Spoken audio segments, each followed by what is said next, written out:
मैं अजमेर बोल रहा हूं। वैदिक और पौराणिक काल का अजमेर और मध्ययुगीन काल का सपादलक्ष राज्य की राजधानी। मैं वही अजमेर हूं जहां ख्वाजा मोइनुद्दीन हसन चिश्ती की दरगाह है। वहीं 14 किलोमीटर की दूरी पर पुष्कर में ब्रह्म जी का भारत का इकलौता मंदिर है, जिसके कारण मेरे यहां दो संस्कृतियों का समन्वय होता है। आज मैं सिर्फ मोइनुद्दीन चिश्ती की दरगाह के कारण विश्वविख्यात हूं, लेकिन इसके अलावा भी मेरा काफी स्वर्णिम इतिहास रहा है। मैं वही हूं जिसकी गोद में पृथ्वीराज चौहान जैसे वीर खेले। वही पृथ्वीराज चौहान जिन्होंने विदेशी आक्रांता मोहम्मद गोरी को 16 बार युद्ध में पराजित किया और 17वीं बार हार जाने और बंदी बनाए जाने के बावजूद शब्दभेदी बाण से उसका संहार किया।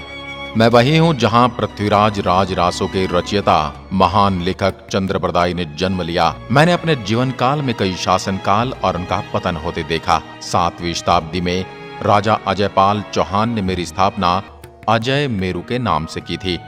12वीं सदी के अंत तक मैं चौहान वंश का केंद्र था। मैं जयपुर के दक्षिणी पश्चिम में बसा हुआ शहर हूं और यहाँ अनेक राजवंशों का शासन रह चुका है। 1193 में मोहम्मद गोरी के आक्रमण तथा पृथ्वीराज चौहान की पराजय के बाद मुगलों ने अजमेर को अपना इष्ट स्थान माना। सूफी संत ख्वाजा मोइनुद्दीन चिश्ती को गरीब नवाज के नाम से जाना जाता है और मेरे यहाँ उनकी बहुत सुंदर तथा विशाल दरगाह है। प्रत्येक वर्ष ख्वाजा के उर्स यानी पुण्यतिथि के अवसर पर लाखों श्रद्धालु शिरकत करते हैं। मुझे शैक्षणिक स्तर पर भी उच्च स्थानों में माना जाता है। मेरे यहाँ पर अंग्रेजों द्वारा स्थापित मेयो कॉलेज विश्वविख्यात है। अब बात करेंगे सुंदर और आकर्षित दिखने वाली आना सागर झील। यह एक कृत्रिम झील है जिसे 1135 से 1150 ईस्वी के बीच राजा अजयपाल चौहान के पुत्र अरुणोराज चौहान ने बनवाया था। इन्हें अन्ना जी के नाम से भी पुकारा जाता है तथा इन्हीं के नाम पर आना सागर झील का नाम भी रखा गया है। इसके निकट आना सागर बारादरी मेरे यहाँ स्थित है। आना सागर झील के दक्षिण पूर्व में आना सागर के किनारे पर अति सुंदर सफेद संगमरमर के मंडप बने हुए हैं जो बारादरी कहलाते हैं।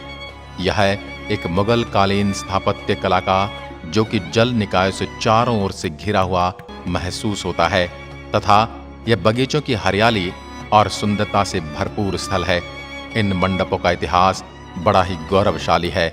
यह बगीचों के बीच आनंद से भरपूर एक हिस्सा है जिसे दौलत बाग का नाम दिया गया है, जो मुगल बादशाह शाहजहां और जहांगीर द्वारा बनवाया गया था। आना सागर की बारादरी एक सुरम्य और शांतिपूर्ण स्थल है जहां बैठकर आप इन सुंदर मंडपों की ओर आसपास के सुखमय वातावरण की प्रशंसा अवश्य करेंगे। साथ ही आपके मन को भी बड़ी शांति महसूस होगी। अब बात करते हैं मेयो कॉलेज की। भारतीय राजघरानों के बच्चों के लिए यह बोर्डिंग स्कूल हुआ करता था। अंग्रेजों के समय में रिचर्ड बार्क द्वारा 1875 ईस्वी में मेयो कॉलेज की स्थापना की गई तथा मेयो कॉलेज नाम दिया गया। इस भवन का स्थापत्य इंडो सॉर्सेनिक यानी भारतीय तथा अरबी शैली का अतुलनीय उदाहरण है। संगमरमर से निर्मित यह भवन अत्यंत आकर्षक है। अब नंबर आता है तारागढ़ किले के प्रवेश द्वार का। तारागढ़ किले का यह भव्य शानदार मुख्य प्रवेश द्वार है जो कि एक पहाड़ी की चोटी पर बना हुआ है। तारागढ़ के मुख्य प्रवेश द्वार के दोनों तरफ मजबूत विशाल रक्षक चौकियों में रूप में 2 शक्तिशाली पहरेदारों के कमरे हैं जो कि 2 विशालकाय पत्थरों के हाथियों से सजे हुए हैं। किसी जमाने में बेहद शानदार रहे इस भव्य किले की मुख्य विशेषता इसमें बनाए गए पानी के कृत्रिम जलाशय तथा भीम बुर्ज जिन पर गर्भ गुंजम नामक तोप निगरानी करती थी। यहाँ पर एक वैभवशाली रानी महल भी है जिसकी खिड़कियों में रंगीन कांच का काम किया है तथा दीवारों व छतों पर भित्ति चित्र बनाए गए हैं जो कि महल के शासकों की रानियों का आवास हुआ करता था। यह सब जगह कुछ तारागढ़ किले को राजपुताना की वास्तुशिल्प का एक अतुलनीय और बेमिसाल उदाहरण बनाता है। किशनगढ़ का किला। राजस्थान के किशनगढ़ कस्बे में किशनगढ़ का भव्य किला स्थित है। किले को देखने पर इसमें आप जेल, अन्न भंडार, शस्त्रागार और कई प्रमुख भव्य इमारतें भी देखेंगे। इसका सबसे बड़ा भवन दरबार हाल है तथा यही वह स्थान है जहां राजा अपनी प्रतिदिन की शासकीय सभा बुलाया करते थे। और जब हम किले के अंदर स्थित सर्वाधिक आकर्षक महल की बात करते हैं तो वो है फूल महल, जो कि राठौड़ वंश के शासकों के वैभव को प्रदर्शित करता है तथा इसकी दीवारों को राजसी शैली में भव्य और सुंदर भित्ति चित्रों तथा बेहतरीन कलाकारी से सजाया गया है। किले के साथ साथ यहाँ पर कुछ झीलें हैं, जिसे गुंडूलाव तालाब और हमीर सागर, जो कि यहाँ के बड़े पिकनिक स्थल हैं। यहाँ आप इतिहास को दोबारा देखना चाहते हैं तो राजस्थान में आने पर आपको किशनगढ़ का किला अवश्य देखना चाहिए। 2.5 दिन का झोपड़ा। अब राजस्थान में और इतिहास में ये पढ़ाया जाता है कि इसको 2.5 दिन में बनाया गया था, इस वजह से इसको 2.5 दिन का झोपड़ा कहा जाता है। लेकिन ये सच्चाई नहीं है। वास्तविक सच्चाई क्या है मैं बताता हूँ। मूल रूप से 2.5 दिन का झोपड़ा कहलाने वाली इमारत एक संस्कृत महाविद्यालय था, परंतु 1198 ईस्वी में सुल्तान मोहम्मद गोरी ने इसे मस्जिद में तब्दील करवा दिया। हिंदू व इस्लामिक स्थापत्य कला के इस नमूने को 1213 ईस्वी में सुल्तान इल्तुतमिश ने और ज्यादा सुशोभित किया। इसका यह नाम पड़ने के पीछे एक किंवदंती है कि इस इमारत को मंदिर से मस्जिद में तब्दील करने में सिर्फ 2.5 दिन लगे थे, इसलिए इसका नाम 2.5 दिन का झोपड़ा पड़ गया। मराठा काल में यहाँ पंजाब शाह बाबा का 2.5 दिन का उर्स भी होता था, इसलिए इसका नाम 2.5 दिन का झोपड़ा पड़ा। पृथ्वीराज स्मारक। पृथ्वीराज स्मारक बहादुर राजपूत सेना प्रमुख पृथ्वीराज चौहान तृतीय की स्मृति तथा सम्मान में बनवाया गया स्मृति स्मारक है।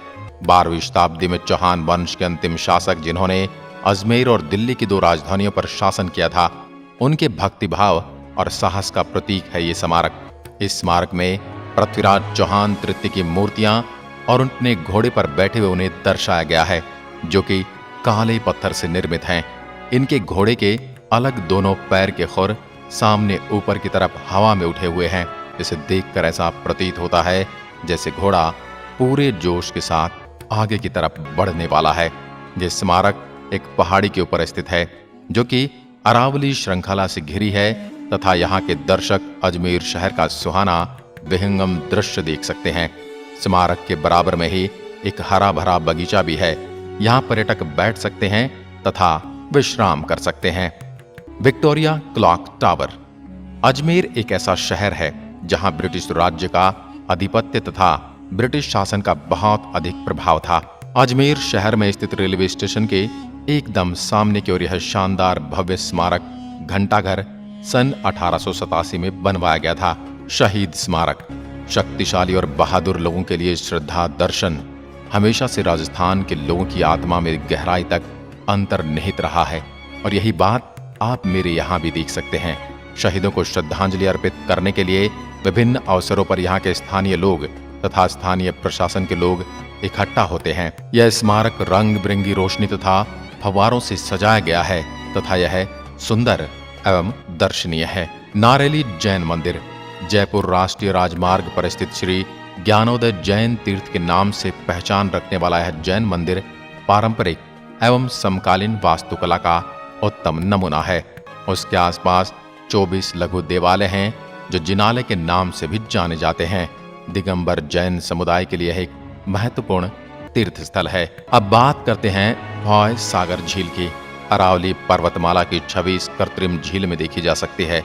सन 1892 में एक अंग्रेज इंजीनियर मिस्टर फॉय द्वारा बनवाई गई इस झील को उस समय अकाल राहत कार्य के द्वारा लोगों को सहायता देने के लिए बनवाया गया था। यहाँ का वातावरण मन को शांति देता है। अजमेर शरीफ दरगाह। अजमेर में सर्वाधिक देशी व विदेशी पर्यटक ख्वाजा मोइनुद्दीन चिश्ती की दरगाह पर मन्नत मांगने तथा मन्नत पूरी होने पर चादर चढ़ाने आते हैं। सभी धर्मों के लोग में ख्वाजा साहब की बड़ी मान्यता है। दरगाह में 3 मुख्य दरवाजे हैं। मुख्य द्वार निजाम दरवाजा निजाम हैदराबाद के नवाब द्वारा बनवाया गया था। मुगल सम्राट शाहजहां द्वारा बनवाया गया शाहजहां दरवाजा और बुलंद सुल्तान महमूद खिलजी द्वारा बनवाया गया बुलंद दरवाजा। उर्स के दौरान दरगाह पर झंडा चढ़ाने की रस्म के बाद बड़ी देग यानी तांबे का बड़ा कढ़ा, जिसमें 4800 किलो तथा छोटी देग में 2240 किलो खाद्य सामग्री पकाई जाती है, जिसे भक्त लोगों को प्रसाद के तौर पर बांटा जाता है। श्रद्धालु अपनी मनोकामना पूर्ण होने पर भी इन देगों में भोजन पकवाते व बंटवाते हैं। सर्वाधिक आश्चर्य की बात तो ये है कि यहाँ केवल शाकाहारी भोजन ही पकाया जाता है। वैसे तो इस दरगाह को पूजने बहुत से हिंदू लोग भी जाते हैं। अगर बात करें इस दरगाह के पीछे की वास्तविकता की, तो अजमेर शरीफ यानी मोइनुद्दीन चिश्ती की दरगाह की आधिकारिक वेबसाइट ने अपनी पहली सामग्री में लिखा था कि मोइनुद्दीन चिश्ती ने हिंदू राजा के साथ लड़ाई करने के दौरान उसकी हिंदू बेटी का अपहरण कर लिया था और फिर उसका बलात्कार किया, उसे प्रताड़ित कर इस्लाम कबूल करने पर मजबूर कर दिया। इसके बाद मोइनुद्दीन चिश्ती ने उसे अपनी बीवी बना लिया। चिश्ती ने तो उसकी पहचान तक को मिटाकर उसका नाम बीबी अमुतुल्ला कर दिया। वेबसाइट द्वारा दिए गए इस तथ्य पर प्रश्न उठाने के बाद वेबसाइट इस तथ्य को हटाकर दूसरा तथ्य ये पेश करती है कि चिश्ती ने राजा की बेटी से नहीं बल्कि उनकी बहन से शादी करने के लिए उसका नाम बीबी अमुतुल्ला रखा। वेबसाइट ने यह दर्शाने का प्रयास किया कि राजा ने अपनी बहन उसे सुपुर्द कर दी, जो साफ साफ मोइनुद्दीन चिश्ती की दरिंदगी को छिपाने का प्रयास दिखाता है, जो मुझे आज भी दुख पहुंचाता है। और ऐसे व्यक्ति के दर्शन करने लोग क्यों जाते हैं, ये भी मेरे मन में एक प्रश्न उठाता है। यदि आप मेरे दर्शन करना चाहते हैं, मेरे तक कैसे पहुंचे, उसके लिए मैं आपको महत्वपूर्ण जानकारी उपलब्ध कराता हूं। मेरे नजदीक किशनगढ़ में हाल ही में एयरपोर्ट बनाया गया है। यहां से उदयपुर के लिए तथा दिल्ली के लिए फ्लाइट शुरू की गई हैं। जल्दी ही अन्य शहरों के लिए भी फ्लाइट शुरू की जाएंगी। जयपुर के एयरपोर्ट से राष्ट्रीय तथा अंतर्राष्ट्रीय फ्लाइट्स ले सकते हैं। अजमेर के लिए भारत के सभी शहरों से बस व टैक्सी सेवा उपलब्ध है। अजमेर शहर दिल्ली, जयपुर, मारवाड़, अहमदाबाद, मुंबई रेलवे लाइन पर स्थित है।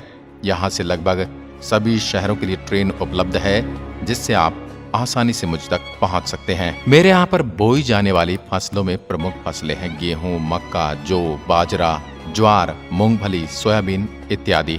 मेरी इस मिट्टी ने कई वीर योद्धाओं को जन्म दिया है। आज भारतीय सैनिक के रूप में भारतीय सीमाओं पर पड़ोसी मुल्क से लोहा ले रहे हैं। तो ये था मेरा स्वर्णिम इतिहास और मेरे यहाँ स्थित दर्शनीय स्थल, जो आज भी आपको इतिहास के बारे में जानकारी देते हुए प्रतीत होते हैं। आपको हमारा आज का वीडियो कैसा लगा, हमें कमेंट में लिखकर जरूर बताएं। एक बार फिर मिलता हूं एक और ऐसे ही शहर के साथ। तब तक के लिए नमस्कार, जय हिंद, जय भारत।